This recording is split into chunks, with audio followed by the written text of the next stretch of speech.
Second gentleman Doug Emhoff says there is a, quote, epidemic of hate facing our country. His remarks came during a roundtable discussing the recent rise of anti-Semitism across the United States earlier today. We're seeing a rapid rise in anti-Semitic rhetoric and acts. Let me be clear, words matter. People are no longer saying the quiet parts out loud. They are literally screaming them. The second gentleman hosted the event at the White House. It included several prominent figures within the Jewish community. The discussions follow a spike in anti-Jewish comments involving several prominent people across the country.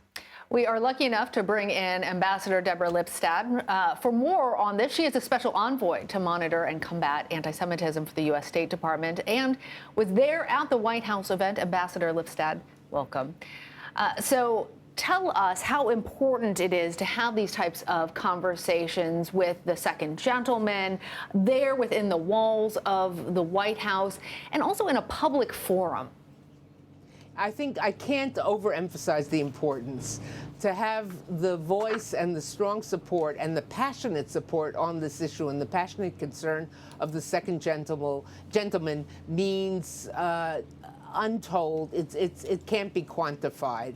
The fact that the administration takes this issue so seriously is also something of tremendous importance, and that was telegraphed today in this gathering. Moreover, the gathering really provided those of us in the administration, gave us a chance to hear from the people around the table what they need, what the issues are, what they need from the administration. So it was a very productive meeting, a beginning, but a very productive beginning.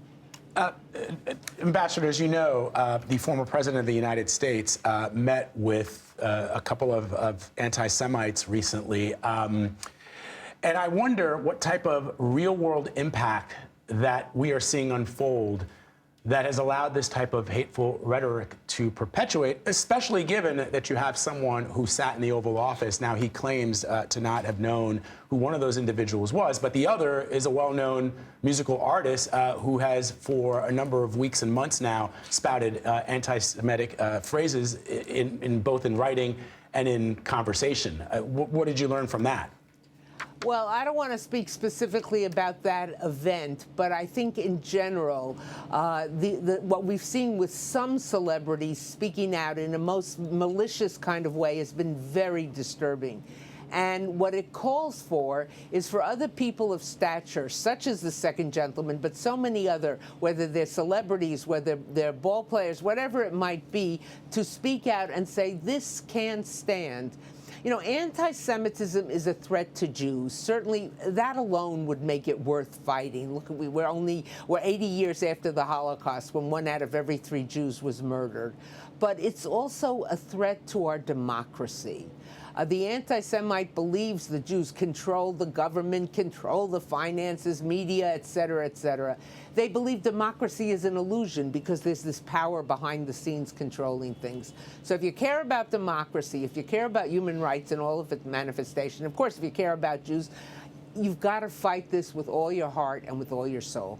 Ambassador, earlier this year, you were confirmed by Congress as the special envoy to monitor and combat anti-Semitism, meaning your position is actually to lead and advance the U.S.'s foreign policy countering anti-Semitism on a global scale. With news today coming out of Germany of a threat to overthrow the government, a desire to return to a kind of Nazi Germany, New Reich, all being fueled by QAnon, how are we fighting this battle of misinformation, of hate on a global scale? What do you make of today's news?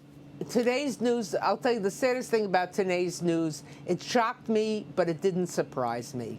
I knew there were these kind of rumblings about various groups in the government. Of course, I didn't know about this raid and this collection of individuals, some very prominent individuals, including a judge, former members of the Bundestag, the German parliament. It was very disturbing. The issue, of course, my remit is, because I'm at the State Department, is anti-Semitism abroad. But what any of us who work in this area know is that it's harder and harder to make a strict differentiating line between anti-Semitism domestically and anti-Semitism in foreign circles. That's why today's meeting was so important. And other conversations that I have with the Deputy Attorney General, with people at Homeland Security, just to exchange information, just so that we know what one another is doing. And it's the beginning. Will it solve the problem? I'm afraid not. Can it make a dent? Can it remind people that this is a malicious, abhorrent hatred? It's not funny. It's not to be dismissed. It is to be spoken about with all due seriousness and condemned unequivocally. 100%. Madam Ambassador, thank you very much for appearing with us. We appreciate it. Thank you. Thank you for having me.